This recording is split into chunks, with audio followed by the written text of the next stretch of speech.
Ok. Perfecto, ya lo estoy admitiendo. Entonces, si quieres empezar por presentarte, adelante. Claro que sí. Muy bien, empezamos. Pues muy buenas tardes a todos. Mi nombre es Karen Amezquita. Soy maestra en Derecho y consultora blockchain y también fui funcionaria electoral.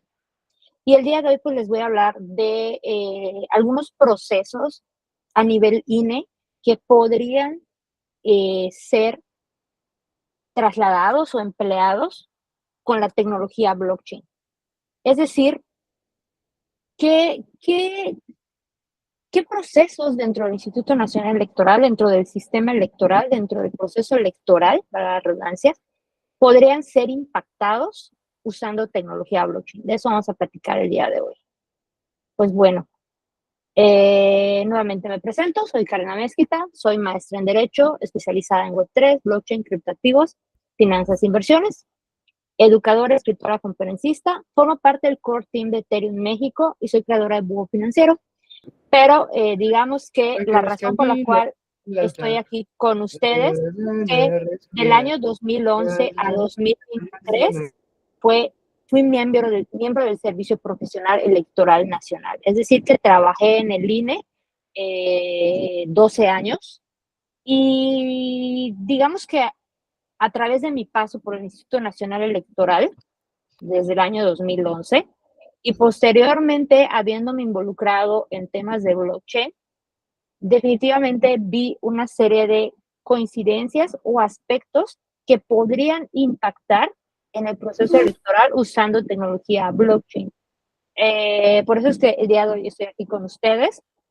También estaré fungiendo como mentora, tanto desde el punto de vista legal, inclusive como también de qué forma se puede aplicar la tecnología blockchain en nuestro sistema electoral sin que eso necesariamente signifique que hay algo que queda fuera de la norma.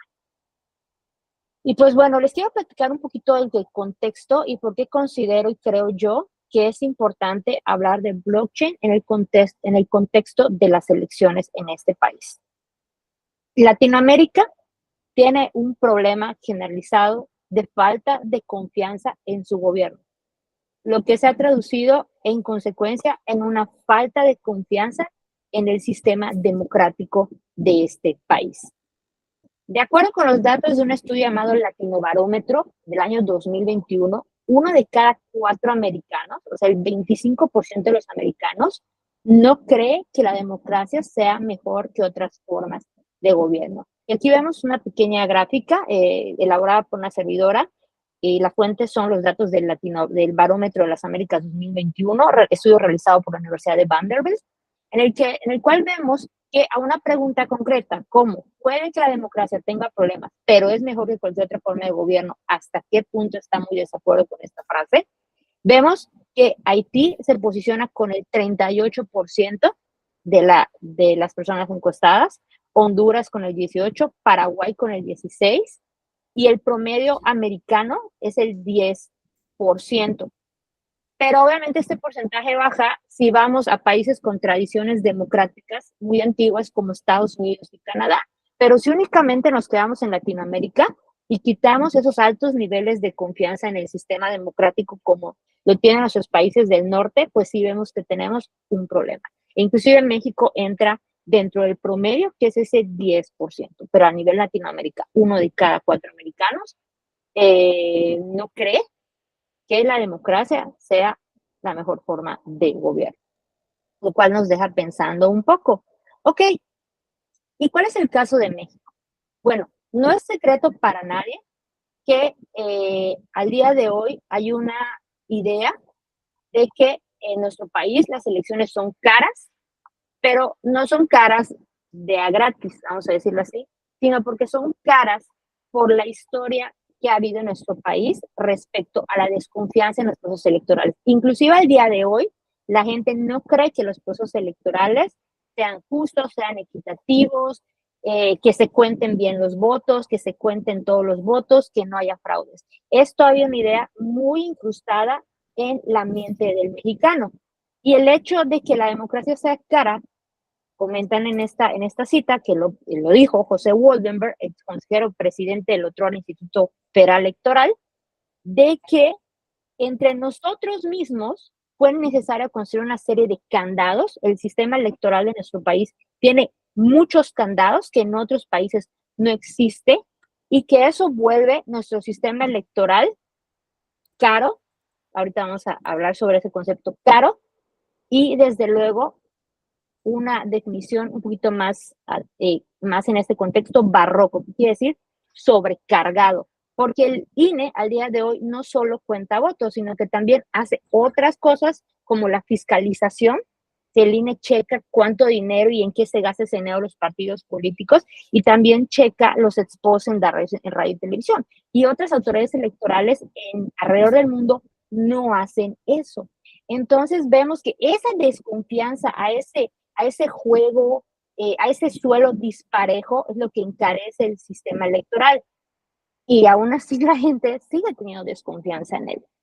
Pero en realidad, ¿qué tan caras son las elecciones? Decimos, ok, son caras. Bueno, ¿en cuestión de qué o según qué o de acuerdo a qué? El presupuesto electoral del año 2024, esto incluye el presupuesto que usa el INE, los institutos locales, los soples, y también el financiamiento a partidos políticos. Está en el orden de los 60,000 millones de pesos. Lo pueden ver, una cantidad muy, muy grande. Ahora, si dividimos este número, entre personas inscritas en la lista nominal a la primera quincena de enero de 2024, tenemos, ahí hay un error, 97 millones de ciudadanos, ¿no? Me faltaron ahí 3 ceros, nada más 3 ceros. 97 millones de ciudadanos. Entonces, si dividimos esos 60,000 millones entre esos 97 millones de ciudadanos, vemos que por voto hay un costo de 619 pesos con 10 centavos. Pero eso sí, todos esos 97 millones de ciudadanos van a votar, ya sabemos que históricamente esto no sucede. La votación en nuestro país oscila mucho cuando son procesos intermedios, a veces no llega al 50%, cuando es una elección presidencial supera el 50% y algunas entidades como Yucatán y Campeche tienen mayores índices de participación ciudadana y otras entidades no tanto. Entonces, este costo por votante naturalmente incrementa si no todas las personas van a votar. Entonces, ok, dirías, wow, pero 600, 700 pesos por un voto. Ahora habría que hacer esto en comparación. Comparemos peras con peras. ¿Cuál es el porcentaje del gasto electoral respecto al gasto total definido en los presupuestos de egresos de la Federación y las entidades federativas? Recordemos que el Estado no puede realizar un gasto sin estar en un presupuesto de egresos. Ese gasto, ese porcentaje es más o menos en lo que respecta al INE sin contar financiamiento de partidos, netamente al INE para procesos electorales, es del 0.5%. Eso quiere decir que de cada 100 pesos, menos del 1% se gasta en el sistema electoral. Pueden checar la fuente, ahí está listada, para que ustedes puedan ver estos números. Ahora, aún así de que la palabra cara es relativa, o sea, en comparación a, tenemos ese ideario de que es caro y que causa desconfianza, de que a pesar de que se invierte una cantidad importante y de que, pues obviamente eso permite tener un sistema democrático en el país, a pesar de que se invierte una cantidad importante, la gente no siente que sea económico, vamos a llamarlo así, no siente que sea adecuado y peor aún, no siente que sea confiable. Entonces, ¿qué podemos hacer? Bueno, ahí la propuesta de solución, y creo que esa es la razón principal por la cual estamos todos aquí reunidos el día de hoy, hablar de tecnología blockchain y de sistemas electorales, en particular del proceso electoral mexicano. ¿Por qué la tecnología blockchain? Pues porque, como sabemos, tiene ciertas características que la hacen segura, trazable e inalterable incluso. Criptografía, ya sabemos que la tecnología blockchain usa criptografía simétrica o criptografía de 2 llaves, que es de los sistemas informáticos más seguros del mundo. Una red descentralizada, lo que impide que haya una centralización de la información y en consecuencia una mala actuación sobre la misma. Un libro contable distribuido, que la información se encuentra en distintas partes a la vista de todos, y un protocolo de consenso. Es decir, que no podemos cambiar la información en la blockchain. Presentación de... Sí. sino de porque va a estar bueno. sino porque hay un consenso, hay un acuerdo entre los participantes de esta blockchain para hacer cambios a este libro contable descentralizado que se protege a través de criptografía asimétrica. Entonces, por eso consideramos, los que estamos aquí presentes, quiero pensar, que la tecnología blockchain, desde luego, puede tener un impacto en los procesos electorales. Ahora viene lo bueno, quizás lo interesante. ¿Cuáles podrían ser esos procesos impactados de implementarse la tecnología blockchain? Ok, ya conceptualizamos. Sí, tenemos un problema de desconfianza. Sí, tenemos un problema de costos. Ya hablamos de que el costo es relativo, sin embargo, la idea en la mente de los mexicanos, ahí está. Ok, ¿qué podemos impactar y cómo lo podemos impactar? Les repito, en mi experiencia como, en el INE yo tuve varios cargos. Estuve tanto en la vocalía de Registro Federal de Electores, que es el área encargada de la emisión de la credencial para votar, y de la confección del padrón electoral y la lista nominal. También estuve en la vocalía secretarial, que es la vocalía que se encarga de toda la parte legal del proceso electoral, todo el tema de las actas, de los cómputos, de los registros de los partidos a nivel local. Y también ya en los últimos stages de mi carrera dentro de la institución fui vocal de organización electoral. Quiere decir eso, que yo me encargaba prácticamente de instalar las casillas en el estado de la República en el cual yo estaba adscrita. Obviamente eso se hacía a través de un equipo enorme de personas, y estar dentro de la institución y poder pasar por estas diferentes áreas y aparte tener ese conocimiento de blockchain me permitió entender o ver que sí hay varios procesos que son sujetos de mejora. Ok, ¿como cuáles? El primero, la boleta electrónica. Al día de hoy, yo no sé de aquí si haya alguien que le haya tocado votar en boleta electrónica. Tradicionalmente la votación es por medio de papel. Te entregan tu boleta o tus boletas y son varias elecciones. En algunos estados para este proceso electoral son 6 elecciones. Y lo comento porque es importante. Presidencia, senaduría, diputación, y en algunas entidades como Yucatán, yo soy yucateca, gubernatura, diputaciones, ayuntamientos y diputaciones locales. O sea que a mí, Karen, cuando yo vaya a votar, me va a entregar 6 boletas, ¿ok? No una ni dos, 6 boletas. Y tengo que marcar esas 6 boletas. Bueno, algunas personas les habrá tocado en algunos estados votar con boleta electrónica. ¿Qué es esto? Es como una máquina, vamos a describirlo así, en la que tiene una pantalla, y ahí nosotros pues, apretamos el candidato por el que queramos votar. Estas boletas no están conectadas a internet, emiten un testigo de votación, y ese testigo de votación es el que se considera en los cómputos. Sin embargo, estas boletas, el INE ha hecho varios diseños. Ahorita creo que van por la versión 7, si mal no estoy. Y varios de esos diseños al inicio, como era una sola máquina, si se echaba a perder una parte de un componente de esa máquina, adiós boleta electrónica. Lo cual ocasionaba pues naturalmente un gasto. A eso súmele que estas máquinas hay que almacenarlas. Entonces se han diseñado sistemas cada vez que sean más económicos de construir y de reemplazar, que no se tenga que reemplazar toda la máquina, pero aún así, esta boleta electrónica, como les digo, no te va a enviar el voto a un lugar, te va a emitir un testigo de votación, y con ese testigo de votación se va a hacer el cómputo. Aquí, por ejemplo, en este hackathon estamos proponiendo que se haga un voto digital. O sea que la boleta electrónica tendría que cambiar su funcionamiento hacia un voto digital. En este proceso electoral, también una de las novedades es el voto anticipado. ¿Qué es el voto anticipado? Hay algunas personas que por la situación de postración en la que se encuentran, personas adultos de la tercera edad o personas en alguna situación que no les permite ir a acudir su voto, el INE ha diseñado un mecanismo para que personal del instituto pueda ir a sus domicilios a que estas personas puedan ejercer su voto. Esto es a petición de la persona, o sea, no es de que el INE va y te toca la puerta y, oye, ¿quieres votar?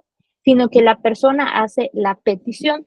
Esto naturalmente implica, pues, independientemente de la petición, pues cierta molestia al ciudadano de ir a su casa, literal, a donde está el ciudadano para que emita su voto, porque no solo va el personal del INE, sino que pueden ir observadores electorales y representantes de partidos políticos, que aclaro, ellos permanecen fuera, únicamente entra el personal del INE a recolectar el voto, a fin de respetar la privacidad de la persona.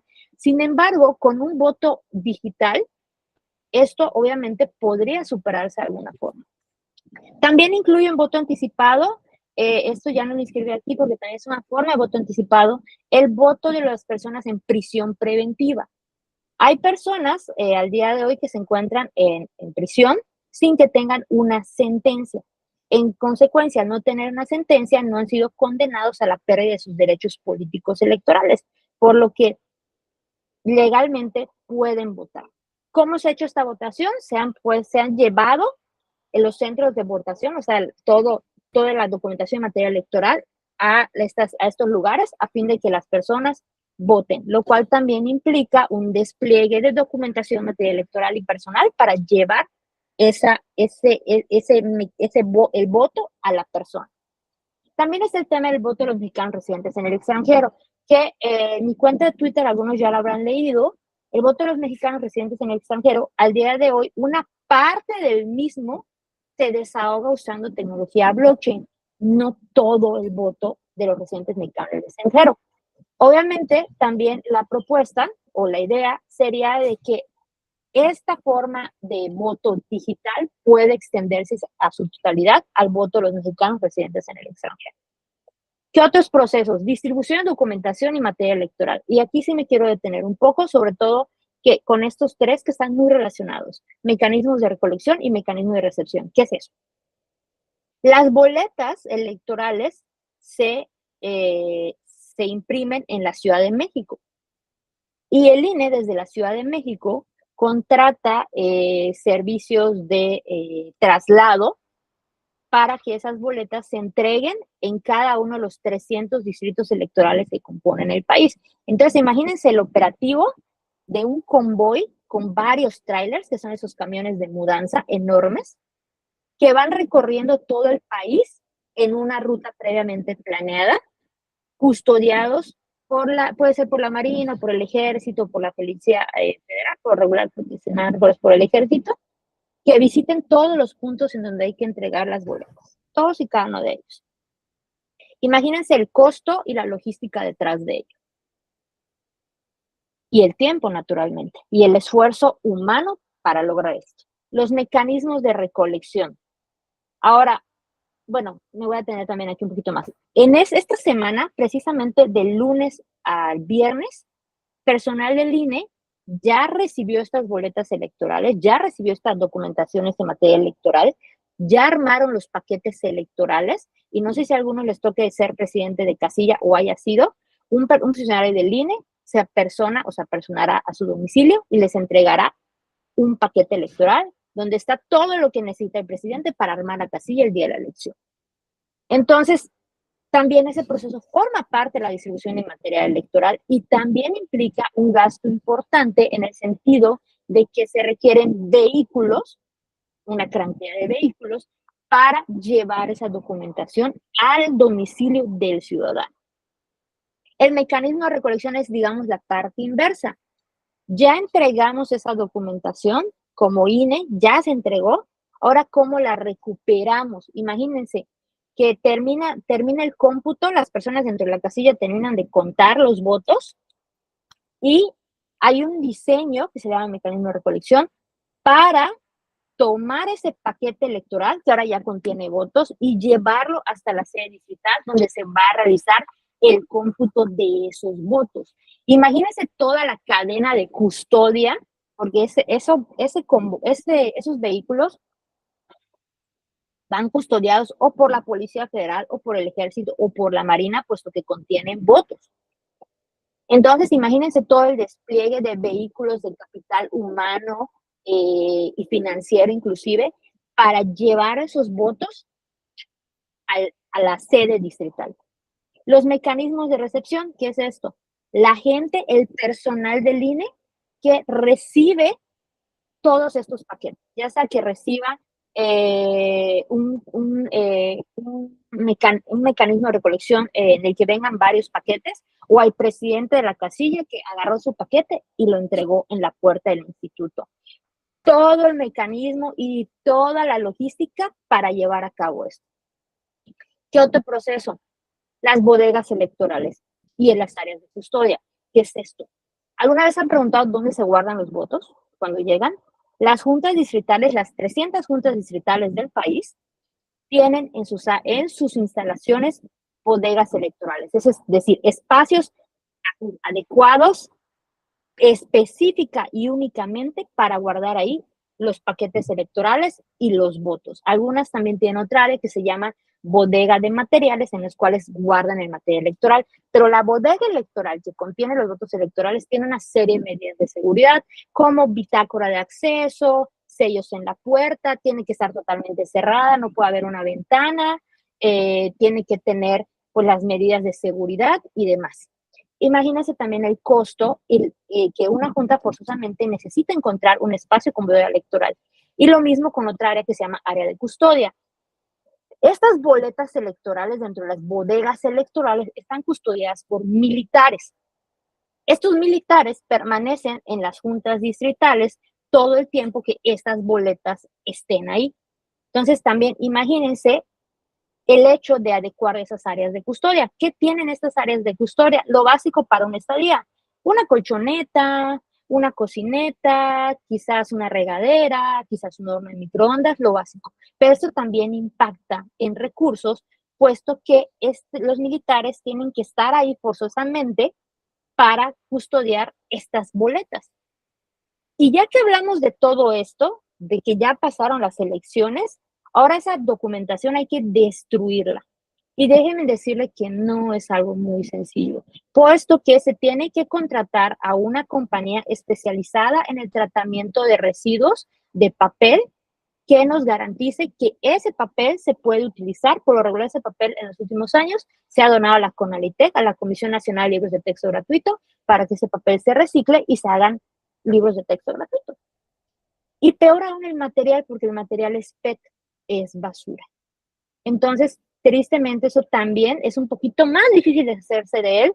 Entonces, eso también implica en tanto el uso de papel, que eso ya sabemos que impacta con el tema de la tala de árboles, y el desecho de materiales electorales, que aunque se trata de hacerlo de manera amigable con el medio ambiente, obvia y naturalmente tiene un impacto. El conteo rápido. La próxima semana, el domingo de la próxima semana, después de estimo yo por ahí de las 8, quizás después de las 8 de la noche, no les puedo decir a qué hora, desconozco, vamos a estar todos esperando los resultados del conteo rápido. El conteo rápido es una muestra probabilística que se toma de determinadas casillas, que considera ciertos parámetros para que sea una muestra realmente representativa, como debe de ser, para estimar la tendencia de la votación. No son los resultados finales, es únicamente una tendencia que nos dice un rango de porcentajes en los cuales se encuentra uno u otro candidato. Al día de hoy, este conteo rápido se hace de manera en el cual el capacitador asistente electoral que está en la casilla se le informa que su casilla ha sido seleccionada para el operativo de conteo rápido.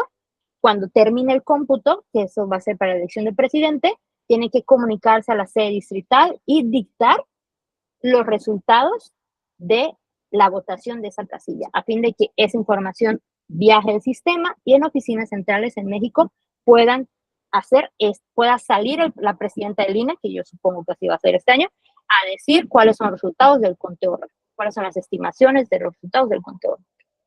Programa de resultados electorales preliminares, el famoso PREP, todos los conocemos, todos vemos nuestras actas publicadas, dicen, yo voté en esa casilla, voy a ver mi acta. Y dices, chispas, mi acta no está. Puede no estar por varias razones, a lo mejor el acta no venía fuera del paquete electoral, que es lo que nos dice la norma. A lo mejor el CAE, porque también hay una forma de que se le tome foto al acta y se suba al sistema, a lo mejor el CAE no pudo tomar la foto. Pueden haber 1000 razones por las cuales ese resultado preliminar no está. Y también genera desconfianza que se cayó el PREP o el PREP lo está operando tal empresa y demás. Y finalmente los cómputos distritales. El problema con los cómputos distritales es de que se realizan el miércoles siguiente al día de la elección. O sea, la elección es el domingo y aunque ya sabemos cuáles son las tendencias del conteo rápido y cuál es el resultado preliminar, porque tenemos el PREP, todavía no son los resultados finales. Todavía hay que esperar hasta los cómputos distritales para tener los resultados finales. ¿Por qué? Porque cuando el ciudadano realiza el cómputo en la casilla, a veces se equivoca. Es en la noche, ya son varias horas, son varias elecciones, llenaron mal el acta, la razón que ustedes quieran, el error humano sucede. Entonces, en los cómputos distritales, esas casillas que se detectaron que son mal contadas, que fueron mal computadas, se vuelven a computar. Esto implica un despliegue de personal enorme, enorme, desde el miércoles, creo que a las 7, 8 de la mañana, que empiece la sesión, que debería ser ininterrumpido, tiene algunos recesos, hasta que termine el cómputo distrital, que a más tardar debe terminar el día viernes o sábado. Entonces, imagínense el despliegue de personas para realizar el cómputo de elecciones de presidente, senador y diputado. Y eso en un escenario que no es de cómputo total. ¿Qué es el cómputo total? Es cuando, por ejemplo, se detecta una diferencia muy pequeña entre el primero y el segundo lugar, lo cual obliga a abrir todos los paquetes electorales, ya no solo los que se habían mandado a cómputo distrital, al cómputo porque se detectaron que tenían errores, sino que implica abrir paquetes electorales. Imagínense el tiempo y estar a contrarreloj para tener resultados listos en tiempo y forma. Ahora, todo esto que les conté es para que ustedes tengan una idea de cómo puede impactar la tecnología blockchain en todos estos procesos. Y me voy a regresar rápidamente. En la boleta electrónica, ¿por qué? Porque ya sería voto digital. Lo mismo que en el caso de voto anticipado y en el voto de los mexicanos por el extranjero, se extendería a su completa funcionalidad. Distribución de documentación y material electoral. ¿Por qué? Porque ya no necesitaríamos documentación electoral y mucho del material electoral ya no se usaría. Por ejemplo, las urnas. Mecanismos de recolección, por lo mismo. No sería necesario recolectar los votos en papel porque no habría votos en papel. Mecanismos de recepción, la misma razón de los mecanismos de recolección. Quizás habría que diseñar mecanismos para recuperar la boleta si lo hacemos en boleta electrónica, o quizás ya no sea necesario si netamente es un voto digital. Bodegas electorales ya no tendrán razón de ser, por lo mismo de que ya no tendríamos boletas electorales. Áreas de custodia, no habría boletas de custodia. Destrucción de la documentación electoral, las mismas razones. Ya no tendríamos documentación electoral, que lo más grande es las boletas, la enorme cantidad de boletas generadas.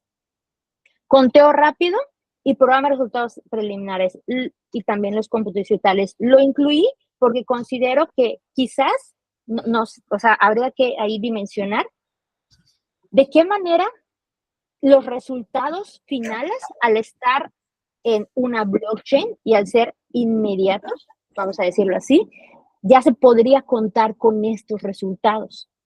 ¿Necesitaríamos mecanismos para estimar la votación o para tener unos resultados preliminares o un cómputo distrital ya teniendo los resultados de la votación en digital? Y pues bueno, ¿cuál es la expectativa de todo esto? Evidentemente lo que todos queremos y esperamos, procesos electorales más confiables y más eficientes. ¿De qué forma? Recursos humanos, menor cantidad de personas para operar todos estos procesos. Imagínense todo el capital humano que se usa para votación, o sea, cuántas personas son insaculadas para operar una casilla. Todas las personas que llevan los paquetes electorales, que recuperan los paquetes electorales, que reciben los votos, que custodian los votos, que cuentan los votos. Recursos materiales, como ya dijimos, menor uso de papel y plástico en la elaboración de documentación de materiales electorales, y recursos financieros, menor gasto para la ejecución de todos los procesos descritos anteriormente, porque estos gastos son recurrentes. Las boletas se imprimen cada proceso electoral. Los materiales electorales, algunos, los que fueron destruidos, se imprimen cada proceso electoral. Los capacitadores asistentes se contratan cada proceso electoral. Los vehículos para llevar y trasladar los paquetes y las boletas se contratan cada proceso electoral, y habría cosas quizás en las cuales ya no se estaría invirtiendo en cada proceso electoral, por lo que esperaríamos una reducción de este capital financiero, de estos recursos financieros utilizados. Y pues bueno, hasta aquí mi presentación. Les agradezco muchísimo la atención. Si gustan contactarme para este tema o para cualquier otro relativo a tema de blockchain, Web3, criptoactivos, quedo a sus órdenes. Este es el QR de las redes sociales del Búho Financiero, y nuevamente les agradezco muchísimo su atención, esperando que esta presentación haya aportado mucho a la idea de lo que ustedes quieren desarrollar. Muchas gracias. No, muchas gracias a ti, Karen, por la presentación. La verdad, bastante interesante cómo funciona el sistema electoral mexicano, no sabía. Y bastantes ideas para que los hackers acá lo puedan implementar. Creo que diste muy buenas soluciones que se pueden atacar. ¿Alguno de los presentes tiene alguna duda que le quiera comentar ahorita a Karen de una vez?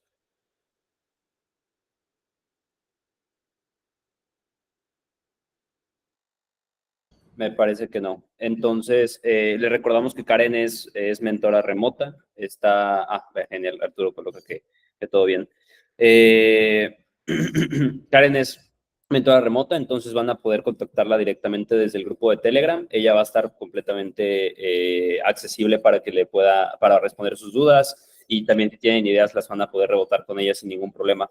Esta grabación, Karen, la vamos a subir ahorita al canal de YouTube de Kairos, para que igual, por si en algún momento la quieres utilizar para algo más, la tengas, y los chicos igual la puedan revisar, los que nos pudieron conectar. Perfecto, pues muchísimas gracias al equipo de Kairos por la invitación, y pues en efecto queda a sus órdenes en este primer hackathon de voto digital. Felicidades al equipo. Muchas gracias, y muchas gracias por la presentación. Gracias a ustedes. Voy a detener la grabación.